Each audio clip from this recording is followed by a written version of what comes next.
A competitive special election is taking shape in Iowa Senate District 16, a seat left open after the passing of State Senator Claire Celsi in October. Democrat Renee Hardman launched her bid earlier this month, and now Republican Lucas Lofton is stepping forward. KCCI Chief Political Reporter Amanda Rooker joins us now with what Lofton hopes to bring to the Iowa State House. Well, Ben and Stacy, Lofton is a political newcomer who wants to represent Iowa State Senate District 16. Now that includes parts of West Des Moines, Clive, and Windsor Heights. With Republicans just one seat away from a supermajority in the Iowa Senate, this race carries high stakes.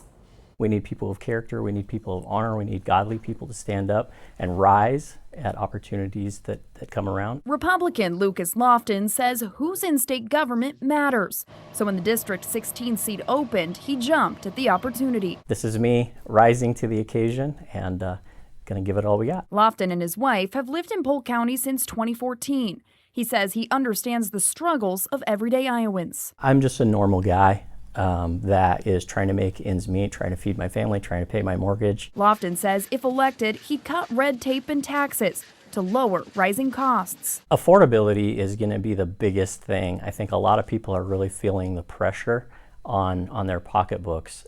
Taxes need to come down. We need to make a concerted effort towards trades. We need trade, education. The Senate seat he's running for was held by Democrat Claire Celsi, who passed away last month. Flipping the seat would give Senate Republicans the supermajority, controlling 2/3 of the Iowa Senate. It's exciting because I get to tell voters like there's a true impact that's going to happen with this election. Right now, Democrats make up the largest share of active voters in District 16, giving Lofton's opponent, Democrat Renee Hardman, an early advantage.